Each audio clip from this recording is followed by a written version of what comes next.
안녕하세요. 모트리온 박기동입니다. 네, 오늘은 지금 영종도 드라이빙 센터에 나와 있는데요. 오늘 드디어 대망의 BMW 7 시리즈를 시승해 보도록 하겠습니다. 이번에 7 시리즈랑 i7이 같이 출시가 됐죠. 그래서 오늘 두 가지가 다 있긴 한데 뽑기를 잘못 뽑아가지고 오늘 i7은 시승은 못하고요. 7 시리즈를 시승을 하도록 하겠습니다. 지금 7 시리즈가 이렇게 쭉 있는데 이건 i7이구나. 자, 저 외관상 차이를 잠깐만 볼게요. 요게 기본형 7 시리즈고요. 그 다음에 요게 지금 i7인데 i7 같은 경우는 여기 이제 i라고 붙어 있기도 하고 BMW 로고에 파란색도 붙어 있죠. 자, 일단 이동을 해가지고 뒷좌석 먼저 체험을 하고 가서 외관 좀 살펴보고 돌아오는 동안에는 제가 직접 운전을 해보도록 하겠습니다. 자, 일단 뭐 제일 신기한 게 이거죠. 문 열면 이렇게 쫙 열려지는 거. 어우, 근데 왜 이것밖에 안 열려?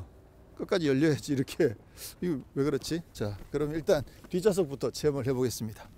우와, 드디어 와, 정말 역대급으로 획기적인 신형 7 시리즈 뒷좌석 시승을 시작을 했는데요. 와, 승차감이 진짜 장난이 아니네요. 자, 근데 오늘 이번에 출시된 게 지금 타고 있는 모델은 BMW 740i S 드라이브거든요. S 드라이브니까 4륜 구동 아니고 후륜 구동이고 740i니까 3.0 직렬 6기통 3.0 터보 엔진이 장착된 차죠. 그래서 이 차 같은 경우에는 이번 신형 7 시리즈에 적용된 최첨단 기능들 중에서 일부가 빠져 있습니다. 대표적으로 그 어댑티브 서스펜션 같은 부분들이 조금 빠져 있어요. 그거는 이번에 출시된 모델 중에서는 i7에는 그게 들어있는데 이 차에는 없거든요. 그러니까 에어 서스펜션을 어댑티브로 적용을 할 뿐만 아니라 코너링에서 롤 같은 것들을 완벽하게 제어해주고, 그리고 또 승차감 자체도 훨씬 더 좋게 만들어주는 그 기능이 있는데, 지금 이번 가솔린 740에는 그게 빠져 있는데 그래도 승차감은 엄청 좋습니다. 와, 정말 뒷좌석 어마어마하게 승차감이 좋은 상황이고요. 지금 아무래도 이제 공간 자체가 굉장히 여유가 있죠. 이번에 7 시리즈가 휠베이스도 늘어나고 길이도 많이 늘어나고 그렇게 해서 공간도 좀 많이 여유가 생겼는데요. 이번에는 스탠다드 휠베이스는 없습니다. 그래서 예전에는 740i가 있고 740li가 있었잖아요. 근데 이번에는 전부 다 740is 드라이브면 이게 롱 휠베이스예요. 그래서 S클래스랑 비교를 해보면 휠베이스는 비슷한데 차체 키가 조금 더 크고 길이가 S클래스보다 한 7cm 정도 더 깁니다. 근데 그게 실내 공간에서 큰 차이가 날 것 같진 않고 디자인적으로 굉장히 웅장한 느낌을 주는데 그 영향을 끼쳤다고 볼 수 있겠죠. 그래서 뒷좌석 공간은 뭐 대형 세단에서 느끼는 그 정도 수준, 엄청나게 많이 커졌을 거라고 생각했던 거에 비하면 그래도 실내 공간이 그만큼 넓진 않습니다. 그렇지만 뒷좌석 공간 자체가 지금 야,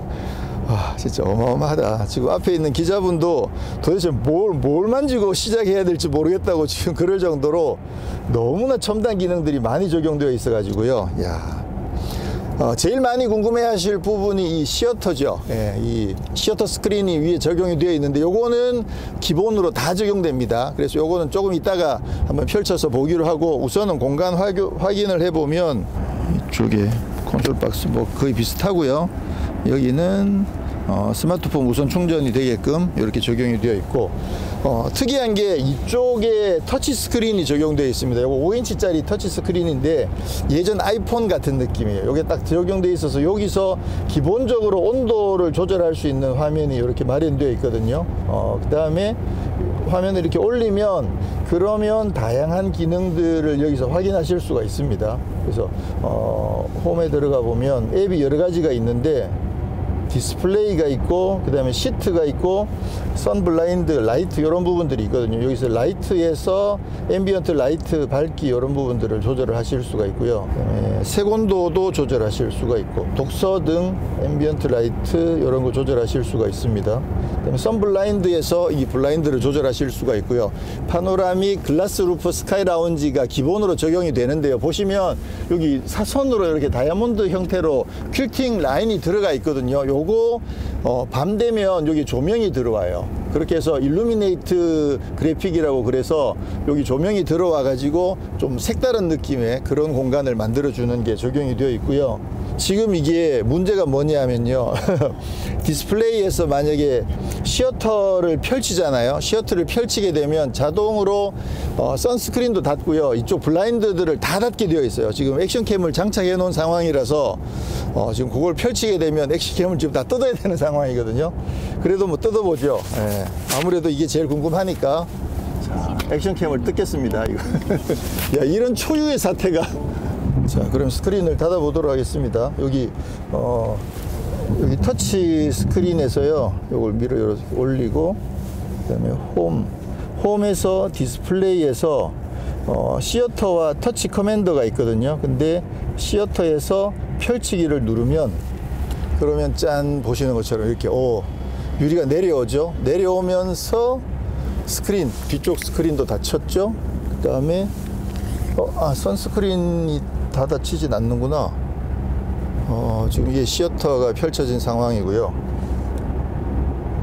선스크린이 시어터 모드가 있을 텐데 다 원터치로 된다고 그랬는데 지금 원터치로 안 되네요. 웬일이지? 지금 여기 설치되어 있는 이 모니터가요, 이게 31.3인치인데 31.3인치라고 하면 이 대각선 길이가 31.3인치인 거죠. 근데 이게 비율이 16대 9가 아니고 32대 9거든요. 그러니까 16대 9 화면 두 개가 붙어 있는 거죠. 제 생각에 16대 9가 기본적인 영화 비율인데, 근데 사실 이렇게 좀 더 와이드한 그런 비율도 있잖아요. 뭐 그것도 괜찮을 것 같긴 하고. 근데 기본적으로는 지금 보시는 것처럼 만약 영화나 넷플릭스 같은 걸 보시려면 가운데 요만큼만 영화 재생 공간이 되는 거죠. 그리고 좌우는 정보창으로 지금 바뀌어 있는 겁니다.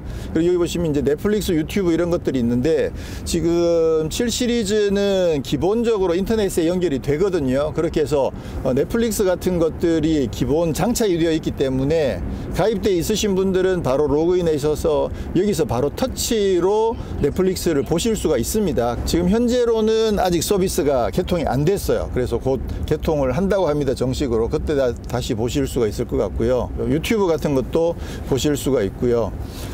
지금 요게 제 생각에 어떤 생각을 했냐면, 어차피 이게 16대 9 화면이 두 개가 있다는 거잖아요. 그러면 16대 9로 나눠 가지고 이쪽에서는 넷플릭스를 보고 이쪽에서는 게임을 하고 이렇게 할 수 있게 해주면 그거 정말 대박일 것 같거든요. 어차피 뒷좌석에 두 명이 탄다고 봤을 때 이 영화를 보더라도 요만큼만 영화 화면이고 여백은 지금 어차피 정보 공간이거든요. 그런 거 생각하면 16대 9로 화면을 두 개를 나눠서 넷플릭스 내에서도 서로 다른 영화를 볼 수 있게도 해준다. 그러면 그것도 또 괜찮을 것 같긴 하죠. 그래서 한 명은 뭐 헤드폰을 쓰고 영화를 보고 한 명은 스피커를 통해서 영화를 보고 이런 것도 가능을 할 것 같은데, 지금 현재는 구현이 되어 있지는 않는 것 같고요.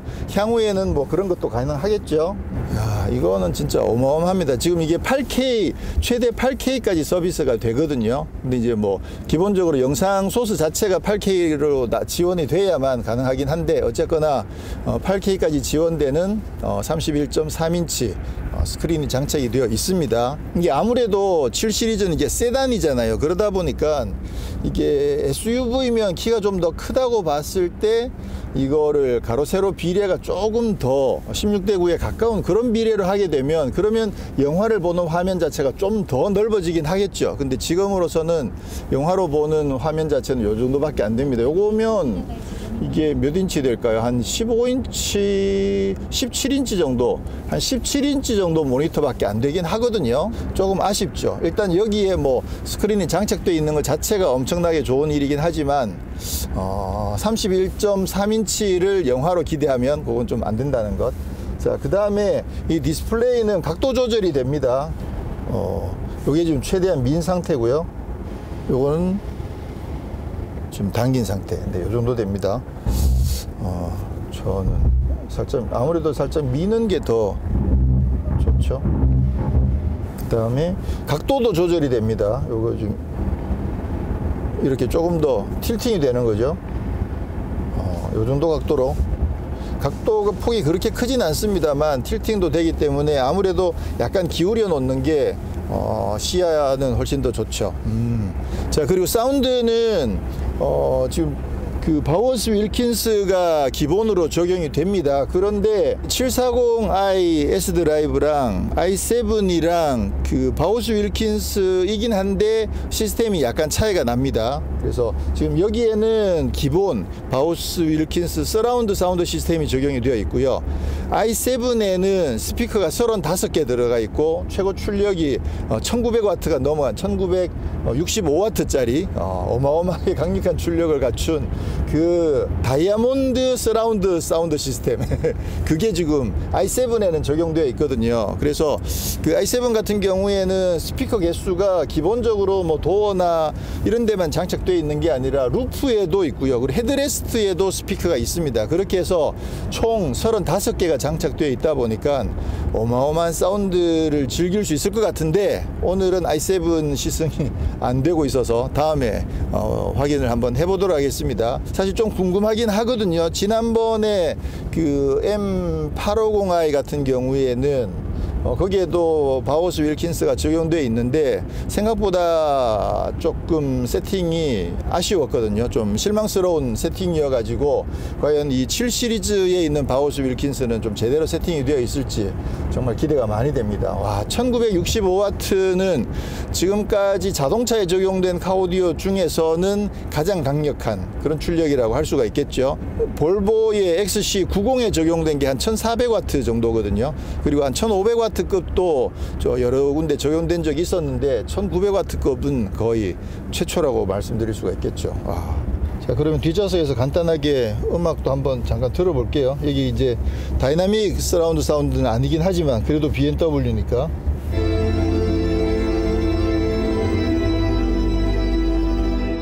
우와. 이게 지금 평소에 늘 듣던 음악이 아니어가지고 좀 비교하기는 어렵긴 한데요. 와, 이렇게 해서 영화 보면 진짜 끝장이겠는데 이게 다이아몬드 아니거든요. 다이아몬드 아닌데도 이 정도면 도대체 다이아몬드는 어느 정도가 될지 진짜 와, 장난 아닌데요.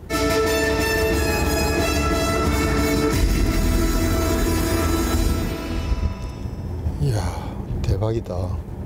이게 그 클래식 같은 거 이렇게 틀어놓고 뒷좌석에서 이렇게 가면 완전 힐링 될 것 같은데 지금 이거 완전 진짜 콘서트홀에 있는 듯한 느낌이 좀 제대로 들거든요. 와, 야, 이 i7에 있는 다이아몬드는 도대체 어떤 느낌일지 진짜 궁금해지네요. 와, 차에서 안 내리고 싶을 것 같아. 자, 외관 잠깐 살펴보시면요, 일단 디자인 자체가 압도적으로 엄청 거대해 보이죠. 이게 좀 슬림한 느낌을 거의 배제하고 완전히 덩치형, 각이 빡빡빡 치게 이런 형태로 이번에 디자인을 해가지고 존재감 자체가 지금 엄청납니다. 물론 사이즈도 조금 더 커졌습니다. 길이가 꽤 많이 길어져 가지고요. S클래스보다는 길이가 7cm 길고 그 다음에 EQS보다는 17cm가 더 길거든요. 그러니까 꽤 큰 사이즈죠. 휠베이스랑 폭이랑은 뭐 거의 비슷한 S클래스랑 비슷한 상황이고요. 그리고 키가 얘가 조금 더 크고요. 디자인적으로는 이 키드니 그릴이 와, 지금 어마어마하게 거대하게 들어와 있는데 사실 이게 밤에 보면 더 좋은 게 지금 이쪽에 여기 지금 습기 차서 습기 차는 거 계속 지적을 되고 있었는데 여기도 지금 습기가 차 있는 상황이고요. 이거 도어를 열면 여기 반짝반짝반짝 조명이 들어오거든요. 그래서 헤드라이트 아이코닉 글로우가 들어가 있어서 요거 굉장히 멋지게 들어오죠. 그 다음에 여기 키드니 그릴 바깥쪽 테두리로도 조명이 들어옵니다. 그래서 키드니 아이코닉 글로우가 적용되어 있어서 밤에 보면 굉장히 존재감이 확실할 것 같고요. 헤드라이트가 지금 위아래로 나눠져서 이렇게 적용되어 있는 모습들도 좀 새로운 느낌이긴 하죠. 그 다음에 요거는 지금 기본형 740i S 드라이브고요. 요게 740i S 드라이브인데 지금 M팩이거든요. 그래서 M팩 같은 경우에는 앞쪽 이 그릴 쪽의 디자인이 좀 다르죠. 이렇게 해서 약간 M자 느낌이 나게끔 맞죠? M 느낌이 나게끔 이렇게 블랙으로 처리를 해 놔 가지고요. 존재감이 확실히 더 강한 느낌이 듭니다. 요것도 M팩이죠. 근데 요거는 지금 그렇게 되어 있지 않고요. 그 다음에 휠도 보시면 요게 지금 기본형 740i랑 i7에 지금 요 인디비주얼 휠이 들어가 있거든요. 21인치. 그러면 M 스포츠 패키지에는 여기 M 휠이 적용이 되어 있습니다. 이렇게 해서 외관상 차이가 나고 여기 M이라고도 또 붙어 있죠. 자, 지금 여기에 창도 꽤 크게 커트 글라스도 적용되어 있고요. 뒷모습은 굉장히 심플합니다. 이게 확실히 좀 미래적인 느낌이 나죠. 뭔가 예술적인 라인이라기보다는 미래에서 온 듯한 그런 느낌으로 적용되어 있어서 약간 아이언맨을 보는 듯한 그런 느낌이 들기도 하고요. 이번 디자인은 존재감 자체가 진짜 엄청납니다. 그리고 대표적으로 가장 매력적인 부분이라고 할 수 있는 게 이제 이거 누르시면 도어가 열립니다. 이렇게. 아, 이것도 좀 문제구나. 여기 보시면 지금 센서가 있거든요. 이게 초음파 센서여서 이쪽에 장애물이 있는지 없는지를 감지하는 건데, 그래서 이렇게 문을 열면 사람이 서 있으면 이게 더 안 열리는 거죠. 근데 이걸 문을 열려고 그러면 누르고 이렇게 비켜야 돼. 비키면 이렇게 활짝 열리는 거거든요. 미리 비켜야 된다는 게 조금 어떻게 보면 헷갈릴 수도 있겠다. 보통은 이렇게 와서 문을 열고 나오면 미안 이렇게 하면 지금 늦어. 문이 나올 것 같아. 미안 비켜. 그러면 그때 좀 늦어. 그래서 누른 다음에 피해 이렇게 해서 딱 피해야만 열리는 거죠. 야, 근데 어쨌거나 이거는 뭐 혁신적이네요. 좋습니다. 근데 요즘 이제 뭐 오토도 다는 게 뭐 다들 많이들 달고 있기 때문에 제가 멋지네요. 타신 다음에 이쪽에 이제 도어 닫힘 버튼이 있거든요. 이 버튼을 눌러도 되는데 여기도 지금 버튼이 여기에 있죠. 그래서 이 버튼을 눌러서 닫아도 되는데 운전석 같은 경우에는 이 상태에서 그냥 브레이크만 밟으면 도어가 자동으로 닫힙니다. 네, 테슬라처럼 이렇게 되어 있죠. 지난번에도 확인했던 부분이고, 디자인은 진짜 잘 나왔네요. 이쪽에 일단 여기가 확 뚫리면서 기존 BMW의 인테리어랑 완전 다른 느낌으로 지금 디자인이 되어 있죠. 그리고 직선이 되어 있고, 여기도 보시면 전부 다 다이아몬드 형태로 패턴이 다 적용되어 있어서 엄청 고급스럽게 되어 있습니다. 그리고 커버드 디스플레이가 적용되어 있고, 요게 이쪽은 12.3, 이쪽은 14.9인데 두 개 합쳐가지고 이렇게 크게 하나의 커버드 디스플레이로 적용이 되어 있고요. 그리고 시트 조절하는 거는 여기 꼭 스와롭스키처럼 크리스탈 형태로 되어 있어 가지고 요걸로 조절할 수 있는데, 이게 움직이는구나. 예. 원래는 이렇게 움직였었죠. 이제 벤츠 같은 경우에 최근에 이거 안 움직이고 그냥 터치만 하고 있으면 시트가 움직이는 걸로 바뀌었는데, 얘는 이거 자체가 움직이는 것으로 이렇게 되어 있습니다. 여기도 크리스탈 형태로 되어 있고, 이 부분은 기존에 있던 거랑 사실 큰 차이가 없네요. 자, 드디어 주행을 해보도록 하겠습니다. 저 인터페이스는 사실 기존에 BMW 쓰던 거랑 큰 차이가 없긴 한데, 근데도 왜 이렇게 낯설지. 여기도 마찬가지고요. 이야, 멋지네요. 미리 정보를 좀 드릴 게 있는데, 아까 뒷좌석에서 그 BMW 오디오 말씀드렸었잖아요. 그래서 740i에는 기본형 BMW 서라운드 사운드 시스템 같은 경우 스피커 18개가 들어가고 출력도 좀 낮은 편인데, 아까 뒤에 들어봤을 때 소리 장난 아니게 좋았었잖아요. 그 이유가 있어요. 이게 지금 이번에 현재 출고되고 있는 740i 같은 경우에는 이게 약간 그 퍼스트 에디션처럼 구성이 되어 있대요. 그래서 여기에는 그 스피커 35개짜리 1965W짜리 BMW 다이아몬드 서라운드 시스템이 여기 적용되어 있답니다. 어쩐지 소리가 엄청 좋다고 했더니만 그게 다이아몬드였던 거죠. 자, 그러면 출발을 해보겠습니다. 지금 시트 같은 경우도 그 지금 i7이랑 똑같은 고급 가죽으로 적용되어 있는 시트가 적용되어 있고요. 그래서 지금 이거 같은 경우에는 i7이랑 같다고 보시면 되는 거죠. 네, 지금 시승하고 있는 모델은 BMW 신형 7 시리즈 740i S 드라이브거든요. LI가 아니긴 하지만 롱휠 베이스 모델이 기본이고요. 그리고 740i니까 직렬 6기통 3.0 터보 엔진에 최고 출력이 381마력, 제로백이 5.4초거든요. 그러면 뭐 상당히 강력하죠. 강력한데 이번에 같이 시승하는 모델 중에 지금 i7이 있단 말이에요. i7은 훨씬 더 강력하기 때문에 그 차가 자꾸 궁금해지는데, 오늘은 740i에만 좀 집중을 해보도록 하겠습니다. 자, 지금 승차감이 진짜 대박 좋네요. 와, 이게 이번에 차체가 사이즈도 굉장히 커졌고요. 그리고 각기 많이 져 있잖아요. 그런데다가 그 이번에 투톤도 에디션으로 선택하실 수가 있거든요. 그렇게 되면 이게 투톤 바디 선택해 놓으시면 진짜 롤스로이스 같아요. 와, 그랬는데 지금 사실은 성차감 느낌도 좀 롤스로이스 느낌이 많이 납니다. 와, 이거 장난 아닌데요. 근데 롤스로이스보다는 BMW 느낌이 조금 더 있긴 있네. 롤스로이스는 여기서 조금 더 부드러운, 마냥 부드러운 느낌으로 흘러가는 반면에 BMW는 롤스로이스처럼 살짝 부드럽게 넘어가다가 그래도 BMW의 본질을 잃지 않으려는 그런 단단한 하체를 여전히 가지고 있습니다. 근데 승차감 자체는 엄청나게 좋고요. 안정성도 이 정도면 상당히 좋습니다. 이거 사실 이번 7 시리즈는 그 어댑티브 에어 서스펜션이 들어있기 때문에 사실 서킷 가서 한번 타봐야 되지 않을까 그런 생각이 들 만큼 이렇게 큰 차인데도 불구하고 운동 성능 자체가 엄청나게 좋을 것 같거든요. 지금 보시면 여기 가운데로 이렇게 앰비언트 라이트처럼 이렇게 조명이 들어와 있잖아요. 이게 인터랙션 바라고 부르는데 이게 드라이브 모드에 연동이 되기도 하고요. 색깔도 바꿀 수 있고, 그리고 또 주행 환경에 따라서 이 인터랙션 바를 통해서 정보도 전달해주고 그러거든요. 지금 이번에 신형 7 시리즈는 너무 많은 것들이 바뀌어가지고요. 지금 어디에 어떤 것들이 들어있는지를 지금 찾는 것 자체가 너무 어려운 상황이거든요. 지금 갑자기 시승을 짧은 시간 동안에 다 해야 되는 상황이다 보니까 이거 이번 7 시리즈 진짜 쉽지가 않네요. 자, 그 부분 잠깐 말씀드리면 지금 이번에 7 시리즈가 7세대예요. 7세대인데 사실 지난 세대, 그 전 세대 S클래스에 좀 많이 뒤지는 그런 모습들을 보였죠. 근데 이번에 신형 7 시리즈는 완전 획기적인 변화를 거치면서 많은 사람들이 같이 이야기하고 있는 게 이번에는 S클래스를 압도할 수 있지 않을까 이런 생각을 좀 하고 있는데요.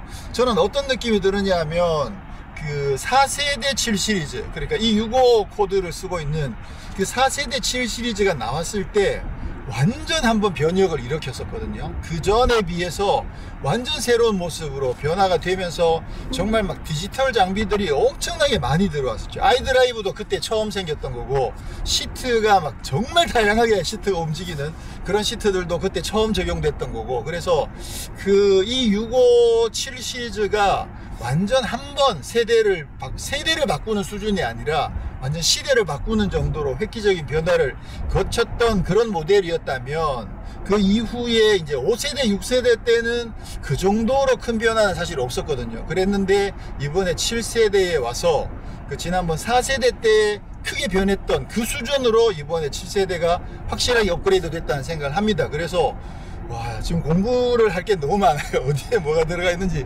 진짜 잘 모르겠어.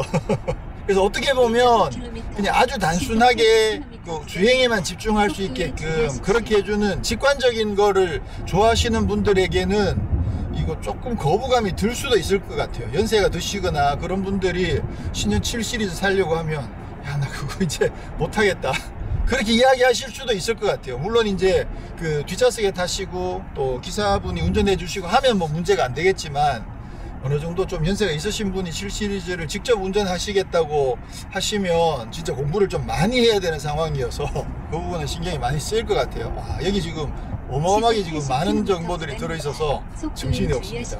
자, 재밌는 기능 중에는 지난번에 이제 6 시리즈가 등장하면서 후진할 때 그 주행했던 길을 기억하고 있다가 버튼만 누르면 그 반대로 그대로 차가 알아서 후진해주는 기능이 있었잖아요. 이번에도 여기에도 적용이 되어 있는데 그게 200m까지를 기억을 할 수 있습니다. 그래서 200m를 간 다음에 다시 돌아가고 싶을 때 백 버튼만 누르면 지가 알아서 손발 다 떼고 있으면 지가 알아서 후진으로 해줘서 가주는 거죠. 근데 거기에다가 이번에 새롭게 추가된 게 뭐냐면 매뉴버링 어시스턴트라는 게 새롭게 추가가 됐는데 200m를 기억을 해요. 그래서 그거를 저장을 해놔. 그래서 몇 가지를 내가 원하는 그 200m 정도 되는 구간을 저장을 해 놓으면 거기에 딱 들어가는 순간 버튼 누르면 그 200m를 지가 알아서 가주는 거야. 예를 들어서 그런 거예요. 집에 주차장에 문을 들어가서 지하 주차장에 가서 내가 늘 주차하는 주차 공간이 정해져 있어. 그러면 아파트 들어가면서부터 주차장까지 가는 길을 저장을 딱 해놓으면 집에 도착하자마자 버튼 딱 누르면 그때부터 나는 손 놓고 있으면 지가 알아서 지하 주차장 내려가서 주차장에서 주차하는 것까지를 지가 알아서 해준다는 거죠. 이야, 이게 완전 인공지능은 아니지만 어쨌거나 기억을 해가지고 그 경로를 기억을 해가지고 그렇게 이동할 수 있도록 그렇게 해준다고 하니까 와, 이거는 뭐 엄청난 거죠. 이것만 하더라도. 그래서 그게 딱 한 군데만 저장할 수 있는 게 아니라 총 9군데가 10군데인가 저장을 할 수 있다고 하니까 자주 가는데 또 항상 정해진 코스를 가야 되는 그 짧은 구간, 저속 구간 그런 부분에서는 그 매뉴버링 어시스턴트를 사용하시면 정말 획기적으로 편리한 그런 것들을 경험하실 수 있으실 것 같아요. 자, 그리고 이번 증강현실 내비게이션 같은 경우는 계기판 모니터에도 지금 적용되어 있거든. 지금 보이시죠? 여기에 그 앞에 영상이 나오고 그 다음에 여기에 증강현실로 그 방향 같은 걸 지시를 해주거든요. 근데 요거는 여기에 나오게 할 수도 있고 이쪽에 나오게 할 수도 있고 선택해서 하실 수가 있다고 합니다. 그래서 이번에 이제 스마트 크루즈 컨트롤 기능도 개선이 많이 됐다고 그러거든요. 자, 이렇게 세팅을 하면 기존 엄청 개선이 많이 됐다고 하긴 하는데 기존보다 단계가 더 높아진 건 아니고요. 기존에도 이 정도는 하지 않았나? 그 정도 느낌이 드는 스마트 크루즈 컨트롤, 차로 유지, 네, 이런 부분들 개선이 많이 됐죠. 특히나 이제 레이더 성능이 굉장히 좋아져 가지고요. 좀 더 그 폭넓게 스캐닝을 해 가지고 도로 환경에 좀 민첩하게 적응해 준다 뭐 이런 것 같아요. 어쨌거나 이렇게 손만 딱 갖다 대고 있으면 자기가 알아서 가주니까 여전히 편리하죠. 근데 이번에도 지금 이 스마트 크루즈 컨트롤이랑 차로 유지 기능이 연동이 되어 있거든요. 그래서 이게 연동이 안 되고 차로 유지만 따로 되면 좋은데 근데 그게 안 된다는 거는 좀 많이 아쉽습니다. 자, 음악을 좀 들어보도록 하겠습니다. 1965W 1965년생이신 분들을 기념하면서 어떤 느낌일지 한번 들어볼까요?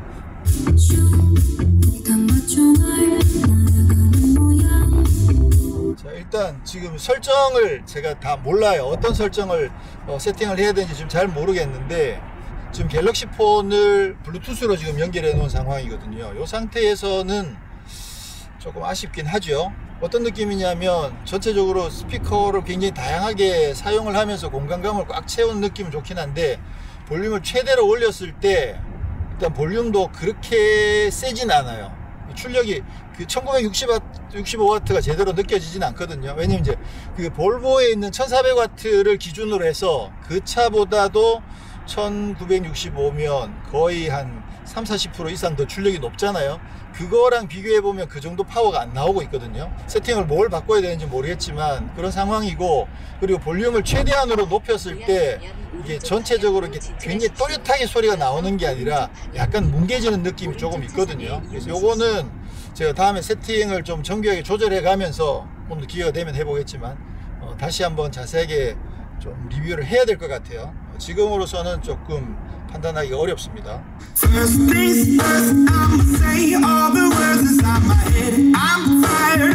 자, 지금도 보시면 이게 음이 뭉개지잖아요. 그리고 1900W 출력이 지금 안 나오고 있는 것 같긴 하거든요. 이 아까 들었던 스파이더맨 곡인데 이거는 웅장하죠. 정말 웅장하죠. 근데 확실히 그 아까 음악 들을 때처럼 사운드가 이렇게 퍼지는 느낌은 여전히 있긴 하거든요. 공간을 꽉 채우는 느낌은 정말 웅장한데 이거는 사운드 세팅을 좀 바꿔야 될 것 같다는 생각이 들긴 합니다. 자, 지금 음향 시스템에 보면 음향 프로필이 스튜디오 콘서트 온스테이지 뒷좌석이 있는데요. 처음에가 콘서트였거든. 확실히 콘서트는 진짜 콘서트 홀 같은 느낌이 들었어요. 약간 뒷좌석에서도 이게 막 콘서트 홀에 있는 것 같은 느낌이 든다고 말씀드렸던 게 말 그대로 콘서트였던 거죠. 그래서 콘서트 느낌이 정말 좋긴 한데 이 1965W를 제대로 못 살리고 있다는 생각이 조금 들긴 합니다.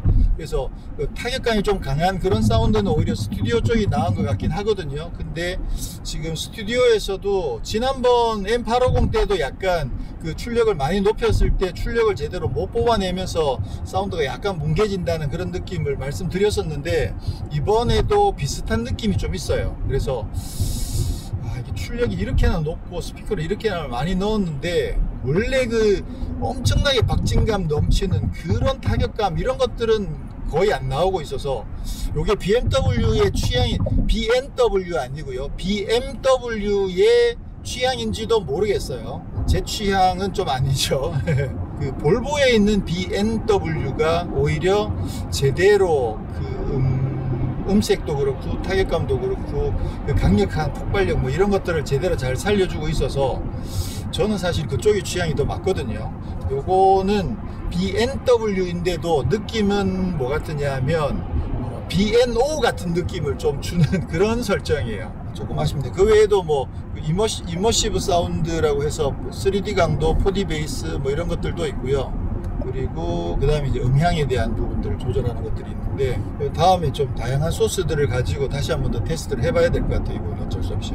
지금 내비게이션도 BMW께 적용되어 있긴 한데, 지금 BMW나 벤츠나 자체적으로 그 내비게이션들을 구축을 했거든요. 사실 그때만 해도 굉장히 선구적으로 또 많은 투자를 해가지고 구축한 것들이 수입차들 중에서는 굉장히 이제 그 칭송받을 만한 일이었는데, 지금은 많은 브랜드들이 이제 아예 그냥 T맵이랑 SK랑 협업을 해가지고 T맵을 심거나 아니면 그냥 아예 포기하고 안드로이드 오토나 카플레이를 쓰게끔 유도하는 경우들도 많잖아요. 지금으로서는 오히려 자체 내비게이션 있는 게 국내 소비자들한테는 큰 이득이 아닌 그런 상황이 좀 돼버린 게 어떻게 보면 조금 아이러니하긴 하죠. 그러면 가속도 한번 해보면 힘은 굉장히 여유가 있습니다. 마이 모드에 들어가서 스포츠로 바꾸면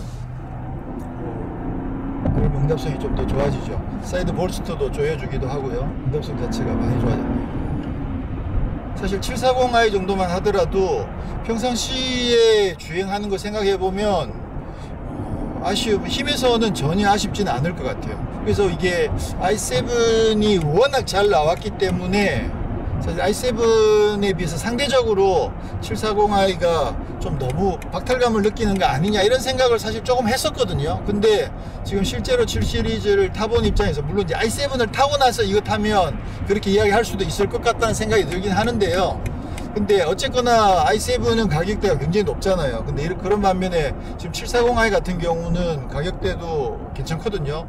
제가 봤을 때 S클래스랑 가격대가 지금 거의 비슷하게 포지셔닝이 되어 있는 게, 지금 이건 후륜구동이란 말이에요. 근데 S클래스 450 포매틱이랑 가격대가 비슷하게 걸쳐 있거든요. 그런 거 생각해 보면 BMW가 엄청난 자신감을 가지고 포지셔닝을 한 게 아닌가 이런 생각이 드는데, 저는 그거 충분히 가능하다고 생각하거든요. 그렇게 봤을 때 740i도 저는 굉장히 괜찮은 선택이다라는 생각을 하게 되네요. 이번에 의외로 진짜 괜찮습니다. 특히나 지금 이 퍼스트 에디션으로 장비들을 i7급으로 이렇게 장비를 세팅해 주면 저는 이거 괜찮은 것 같아요. 지금 i7에 들어가고 있는 이그제큐티브 드라이브 프로 같은 경우에는 이 스테빌라이저하고 또 롤 컨트롤이 들어가 있다 보니까 그거 같은 경우는 주행 안정성을 극도로 높여주는 거죠.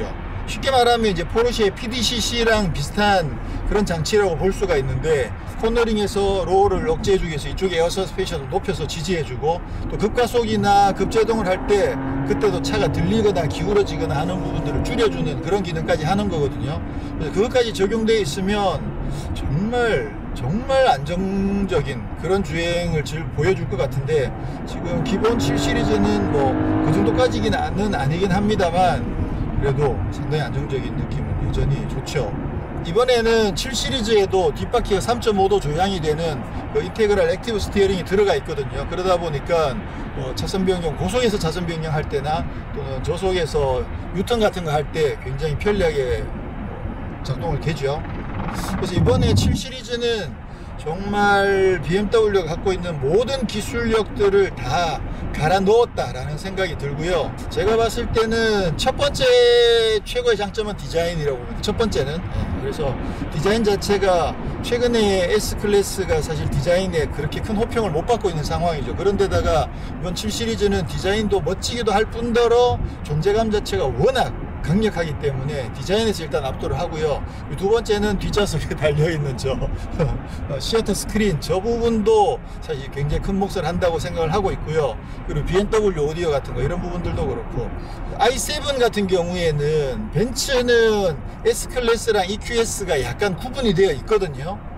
그래서 EQS를 S클래스라고 보기가 조금 애매할 수도 있거든요. 그런 반면에 지금 BMW 같은 경우는 7 시리즈랑 i7을 같은 플랫폼, 같은 사이즈로 그대로 지금 제공을 하고 있기 때문에, 그런 점에서 봤을 때 또 i7이 EQS보다 또 위에 들어가는 그런 부분들도 있는 거죠. 이번에 7 시리즈는 확실히 진짜 잘 나왔네요. 정말 잘 나왔는데 안타깝게도 오늘 짧은 시간 시승 시간 동안에 정말 많은 거 세팅이라든가 뭐 다양한 기능들을 다 확인해 볼 수 없어서 그게 좀 많이 안타깝습니다. 저희 다음에 다시 시승차를 확보를 해가지고 좀 미리 자세하게 좀 연구를 해가지고 공부도 하고 그렇게 해가지고 좀 더 다양하고 좋은 정보들 많이 전해드릴 수 있도록 하겠습니다. 네, 저 오늘 이렇게 신형 7 시리즈 시승을 마치고요. 다음에 또 다른 컨텐츠로 인사드리겠습니다. 고맙습니다.